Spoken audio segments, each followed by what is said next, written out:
NEET के जो second phase के एग्जामिनेशन हुए थे, जो कि 23 जून को थे, उसके रिजल्ट्स डिक्लेयर हो चुकी है और उस रिजल्ट्स के आधार पर लगभग 6 से 7 बच्चे ऐसे हैं जो टॉप रैंकिंग से बाहर हो चुके हैं, जैसा एनटीए ने अपने डिस्क्लेमर में बताया है। इसके अलावा अगर हम लोग देखें तो हर एक बच्चे के रैंक में लगभग 30 से 40 रैंक का डिफरेंस आया, जो बहुत ज्यादा फर्क नहीं डालेगा। लेकिन सेकंड नीट जो हुई थी उसके रिजल्ट्स डिक्लेयर हो चुके हैं और रैंक में भी जो सुधार होना था वो हो चुका है। लगातार एनटीए के माध्यम से अलग अलग प्लेटफॉर्म पर धरपकड़ चल रही है, लेकिन अभी भी लोग इंतजार कर रहे हैं कि क्या 8 तारीख को जो सुप्रीम कोर्ट डिसीजन लेगा, क्या वो स्टूडेंट्स के इस तरीके से फेवर में होगा कि शायद दोबारा नीट होने वाला है, या फिर सुप्रीम कोर्ट ये डिसीजन लेगी कि नीट नहीं होगा, क्योंकि जो भी लोग इसमें संलिप्त थे उनको पकड़ लिया गया और जो त्रुटि थी वो सुधार कर दिया गया। इस तरीके से अभी भी ये सवाल है जो विद्यार्थी लगातार पूछ रहे हैं कि नीट का रीनीट क्या दोबारा होने वाला है या नहीं होने वाला है। बहुत हद तक अलग अलग प्लेटफॉर्म जब हम लोग देखते हैं तो संभावनाएं क्लियर नहीं होती है कि नीट दोबारा होगा या नहीं होगा। ये सब कुछ माननीय सुप्रीम कोर्ट के ऊपर है, तो सभी लोग को इंतजार है कि 8 तारीख को रिजल्ट क्या होता है। तो विद्यार्थियों को अपनी तैयारी करनी चाहिए, दोनों चीजों की, अपनी बुक्स को लेकर के प्रिपरेशन भी करनी चाहिए कि अगर ऐसी कोई नौबत आती है, क्योंकि अभी जो भी होगा वो सभी लोगों को देखने मिलेगा, तो उनको पढ़ाई करनी चाहिए। और अगर नहीं ऐसी नौबत आती है तो विद्यार्थियों को जानकारी इकट्ठा करनी चाहिए कि जो भी उनका रैंक और मार्क्स है, उस रैंक और मार्क्स के बेसिस पे उनको अलग अलग स्टेट्स में क्या क्या अपॉर्चुनिटी मिल सकती है, उन स्टेट्स की फीस स्ट्रक्चर्स क्या होगी, किन किन कॉलेजेस को चूज करना चाहिए, एडमिशन प्रोसेस क्या होगा, काउंसलिंग प्रोसेस क्या होगा। इस तरीके से जो सवाल है उनके जवाब ढूंढने की विद्यार्थियों को कोशिश करना चाहिए। जनरेशन नेक्स्ट शिक्षा समाधान के प्लेटफॉर्म से मैं सुरेश कुमार प्रयास कर रहा हूं कि स्टूडेंट्स के इन्हीं सवालों के जवाब हम लोग दे पाए। अलग अलग कॉलेजेस जो वेस्ट बंगाल में प्राइवेट मेडिकल कॉलेजेस है, उनके ऊपर में हम लोग इन्फॉर्मेशन स्टूडेंट्स को दे रहे हैं कि उनकी फीस स्ट्रक्चर्स क्या है, उनका बॉन्ड क्या है, उनकी बैंक गारंटी क्या है, एडमिशन प्रोसेस क्या है, ताकि जब एडमिशन प्रोसेस स्टार्ट हो तो स्टूडेंट्स को कॉलेजेस चूज करने में थोड़ी सी सहूलियत इन वीडियोस के माध्यम से जरूर हो। तो अगर आप नए हैं तो चैनल को सब्सक्राइब कर लीजिए और बेल आइकन को दबाना ना भूलें, और लाइक भी आप जरूर करते हैं, इससे हम लोग का हौसला बढ़ता है। और अपने वैसे लोग, अगर आप नीट का एग्जाम नहीं भी दे रहे हैं या आप एडमिशन की आवश्यकता नहीं भी है, लेकिन अगर आप तक ये वीडियो अगर पहुंच गई है तो उन लोगों तक इस वीडियो को जरूर शेयर करें जिनसे शायद इस वीडियो को देखने से शायद उनको थोड़ा सा फायदा हो जाए। जी हाँ, आज इसी क्रम में मेडिकल डिफरेंट कॉलेजेस के क्रम में, इंफॉर्मेशन के क्रम में आज हम लोग बातचीत करने वाले हैं वेस्ट बंगाल के दुर्गापुर में एस्टैब्लिश एक मेडिकल कॉलेज, जिसके बारे में हम लोग बात करेंगे। जी हाँ, मैं बात करने वाला हूं सनाका मेडिकल कॉलेज के बारे में। सनाका मेडिकल कॉलेज जो कि Shri Ramakrishna institute of medical science and hospitals के नाम से जाना जाता है, जो कि सनाका मेडिकल ट्रस्ट के अंदर में आता है। इस मेडिकल कॉलेज का कैसा है कैंपस, क्या है फीस स्ट्रक्चर, कैसा है इनका हॉस्पिटल, क्या है इनका एडमिशन प्रोसेस, बॉन्ड और बैंक गारंटी के बारे में भी जानेंगे। लेकिन इससे पहले एक बार आप कैंपस का टूर ले लीजिए, जिससे आपको ये समझ में आ जाएगा कि कॉलेज का इंफ्रास्ट्रक्चर कैसा है और किस तरीके से कॉलेज जो है प्रीमिसेस डिजाइन है स्टूडेंट्स के लिए। तो चलिए कैंपस टूर ले लेते हैं।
Medical science and hospital, सनाका hospital का कैंपस आपने देखा, शानदार कैंपस है, अच्छा इंफ्रास्ट्रक्चर, अच्छी एम्बियंस है और दुर्गापुर सिटी से कनेक्टेड है। दुर्गापुर जो कि वेस्ट बंगाल में एक बहुत ही अच्छी स्टील सिटी है, अच्छी सिटी है, उससे कनेक्टेड है।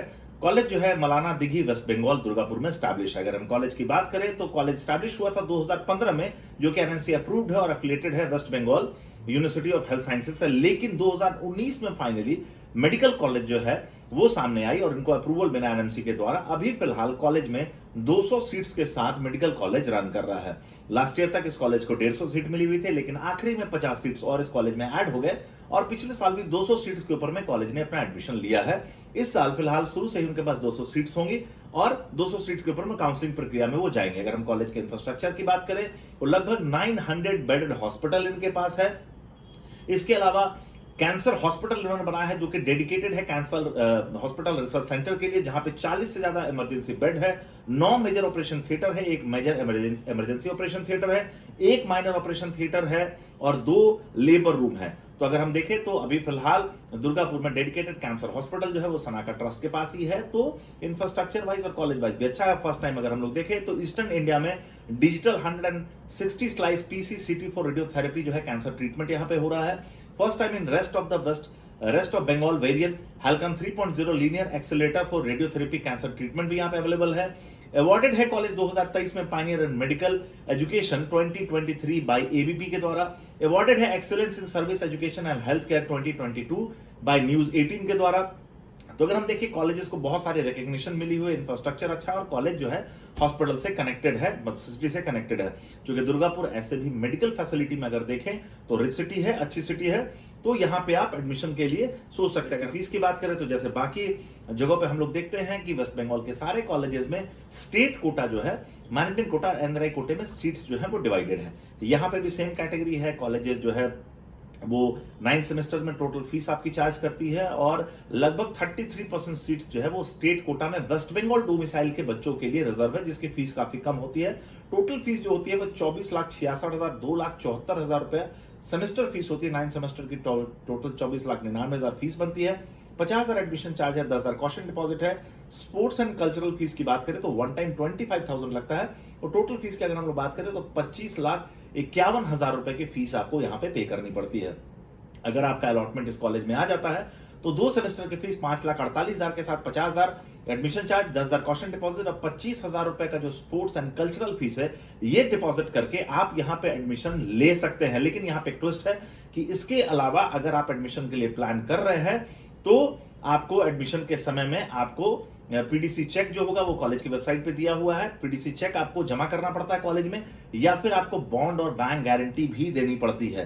तो अगर आप वेस्ट बंगाल में एडमिशन के लिए प्लान करें तो जैसे मैंने बाकी कॉलेजेस के वीडियोस में आपको बताया है कि यहाँ पे बैंक गारंटी एक बहुत ही इंपॉर्टेंट फैक्टर है जो कि स्टूडेंट को चॉइस भरने से पहले एक बार जरूर सोचना चाहिए, क्योंकि अलॉटमेंट के बाद रिपोर्टिंग सेंटर्स में कॉलेज स्टूडेंट्स को प्रॉब्लम होती है रिपोर्टिंग में। अगर वो बैंक गारंटी नहीं दे पाते हैं या वन टाइम फीस नहीं दे पाते हैं तो उनको रिपोर्टिंग में दिक्कत होती है और बहुत बार स्टूडेंट जो होते हैं काउंसलिंग से बाहर भी हो जाते हैं। रेस्ट अगर हम लोग प्राइवेट मैनेजमेंट कोटे की बात करें तो उसकी फीस 10,94,000 पर सेमेस्टर है। टोटल 9 सेमेस्टर में 98,46,000 का फीस बनता है। 50,000 रुपए एडमिशन चार्ज, 25,000 रुपए आपका जो कल्चरल फीस और 10,000 रुपए कॉशन डिपॉजिट अगर जोड़ ले तो 99,31,000 की फीस आपकी टोटल बनती है। यहाँ पे भी जो कॉलेज में अगर आप एडमिशन के लिए प्लान करते हैं तो यहाँ पे भी आपको बैंक गारंटी और बॉन्ड का प्रावधान होता है। तो अगर आपका अलॉटमेंट आ भी जाता है और आपके पास अगर बॉन्ड और बैंक गारंटी नहीं है तो आपको रिपोर्टिंग में समस्या हो सकती है। तो आप जब एडमिशन में चॉइस फिलिंग करें तो कॉलेज पे जरूर बात कर ले या फिर नीचे दिए हुए नंबरों पे संपर्क करके आप इसके बारे में और इन्फॉर्मेशन ले सकते हैं। इसके अलावा अगर हम बात करें तो वहां पे एनआरआई कोटे में भी सीट्स अवेलेबल है जिसकी फीस 1,20,00,000 रुपीज है। लेकिन अगर एनआरआई कोटे में सीट्स नहीं स्टूडेंट्स लेना चाहते हैं तो लास्ट मोस्ट सीट जो है मैनेजमेंट कोटे में कन्वर्ट हो जाती है। तो सनाका कॉलेज की अगर बात करें तो लगभग पिछले 5 सालों से कॉलेज रन कर रहा है। कॉलेज में पीजी की सीट्स भी सारी आ चुकी हैं, तो कॉलेज में यूजी और पीजी की सीट्स है। अच्छा एम्बियंस है, अच्छे बेडर हॉस्पिटल से हम लोग फीस स्ट्रक्चर्स के बारे में जान लिया। इसके अलावा अगर हॉस्टल की देख ले तो ट्रिपल शेयरिंग में अगर आप नॉन एसी रूम लेते हैं तो 1,45,000 पर एनम है।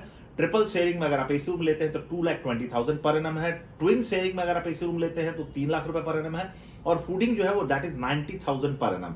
तो ये आपका सनाका का ट्रस्ट। अगर हम ओवरऑल अगर बात करें प्रोज और कॉन्स की बात करें तो जैसा मैंने आपको बताया dedicated cancer hospital, 900 bedded hospital, इसके अलावा 200 सीट्स के साथ डिफरेंट एक्रेडिटेशन और डिफरेंट प्लेटफॉर्म पे आपके अवार्ड के साथ सनाका जो है one of the renowned institution बना हुआ है। लेकिन अगर हम कॉन्स की बात करें तो कॉलेज में फीस स्ट्रक्चर को लेकर के शुरू से बहुत बड़ा कंफ्यूजन रहता है कि फीस स्ट्रक्चर क्या होगा। डिस्काउंट को लेकर के बहुत चर्चाएं होती है, वो एक बहुत बड़ा प्रॉब्लम है। इसके अलावा अगर हम बात करें तो दुर्गापुर एक एजुकेशनली रिच सिटी है in terms of medical facility और 3 मेडिकल कॉलेज है वहां पे। इसके अलावा प्राइवेट बहुत सारे अच्छे हॉस्पिटल हैं जिसकी वजह से पेशेंट फ्लो थोड़ा सा कम होता है। और इसके अलावा अगर हम लोग बातचीत करें तो केस स्टडीज भी स्टूडेंट्स को थोड़ी कम करने के मौका मिलती है। लेकिन इसके बावजूद सनाका मेडिकल कॉलेज एक अच्छे कॉलेज और अच्छे मेडिकल कॉलेज के रूप में स्टूडेंट्स की जो चॉइस लिस्ट में है, तो आप जो है अपने प्रायोरिटी के हिसाब से कॉलेज का चुनाव कर सकते हैं। इन सनाका मेडिकल कॉलेज के बारे में बहुत ज्यादा हम लोग ये सुनते हैं कि कॉलेज में बहुत सारे एड्स भी हम लोग देखते हैं अलग अलग प्लेटफॉर्म से कि कॉलेज में भारी डिस्काउंट जो है फीस के ऊपर में दिया जाता है। तो 15 to 25% तक के फीस के डिस्काउंट के बारे में हम लोग सुनते हैं। तो क्या वाकई में सच है? क्या वाकई में स्टूडेंट्स को फीस के ऊपर में डिस्काउंट मिलता है? अगर डिस्काउंट मिलता है तो वो कैसे मिल सकता है? कैसे सनाका मेडिकल कॉलेज में आपका एडमिशन हो सकता है? कॉलेज का फीस स्ट्रक्चर जो है वो आप बॉन्ड और बैंक गारंटी से कैसे बच सकते हैं? काउंसलिंग कैसे करें और कॉलेज में रिपोर्टिंग कैसे करें? इस तरीके से सारे सवालों के जवाब जो जनरेशन ने शिक्षा समाधान के प्लेटफॉर्म से आपको जानने को मिलेगा। और अगर आप वेस्ट बंगाल के one of the prestigious education institution सनाका education trust, Shri Ramakrishna institute of medical sciences and सनाका hospital में अगर एडमिशन लेना चाहते हैं तो नीट में आपको एलिजिबल होना पड़ेगा और रैंक बेस्ड काउंसलिंग के माध्यम से आप मैनेजमेंट कोटा और एनआरआई कोटा में एडमिशन ले सकते हैं और रैंक बेस्ड काउंसलिंग से ही आप स्टेट कोटा में भी यहाँ पे एडमिशन ले सकते हैं। जनरेशन नेक्स्ट शिक्षा समाधान अगर आपका रैंक कम भी है तो कोशिश करेगा कि रैंक बेस्ड काउंसलिंग के माध्यम से आपको सीट जो है वो काउंसलिंग के माध्यम से मिले और इसके अलावा बैंक गारंटी और बॉन्ड जो है इससे भी आपको परेशानी ना हो। और इसके अलावा अगर कॉलेज में किसी तरह की कोई स्कॉलरशिप मिलती है या मिल पाती है तो स्टूडेंट्स को उसकी फैसिलिटी जरूर मिले। तो क्या कितनी होगी वो फैसिलिटी, कितना मिलेगा डिस्काउंट, कैसे हो पाएगा वहां पे एडमिशन, इस तरह के सारे सवालों के जवाब और सनाका Shri Ramakrishna institute of medical sciences and सनाका hospital सनाका education trust में एडमिशन के लिए जनरेशन ने शिक्षा समाधान के प्लेटफॉर्म पे संपर्क करें। क्योंकि जनरेशन ने शिक्षा समाधान रैंक बेस्ड काउंसलिंग के माध्यम से ऑल इंडिया काउंसलिंग और स्टेट काउंसलिंग में भी स्टूडेंट्स की मदद करता है और अलग अलग स्टेट्स के कॉलेजेस के fees structure, registration, bank guarantee, bond और एडमिशन प्रोसेस में कंप्लीट सहायता करता है। मैं ये नहीं कहता कि अगर आप हमारे साथ अगर जुड़ते हैं तो आपको आपका कॉलेज मिल जाएगा या आप काउंसलिंग खुद से नहीं कर सकते, लेकिन जनरेशन नेक्स्ट शिक्षा समाधान आपके रास्ते को थोड़ा सा आसान बनाने की कोशिश करेगा। तो अपने 15 साल के अनुभव और आपके नीट के रैंक के बेसिस पे हम लोग ऑल इंडिया कोटा और स्टेट कोटा के डिफरेंट स्टेट्स के काउंसलिंग के माध्यम से प्रयास करेंगे कि आपको आपके बजट में मेडिकल कॉलेज में एडमिशन मिल जाए। तो आप अगर नीट एस्पिरेंट हैं और अपने लिए एक कॉलेज की तलाश कर रहे हैं तो नीचे दिए गए नंबर संपर्क करके 2024 में नीट काउंसलिंग में पार्टिसिपेट करने और एडमिशन प्रोसेस के बारे में और इन्फॉर्मेशन के लिए संपर्क कर सकते हैं। बहुत बहुत धन्यवाद इस वीडियो को वॉच करने के लिए। हमारे साथ जुड़े रहिए ताकि और भी अपडेटेड इन्फॉर्मेशन आपको यहां पे मिलती रहे।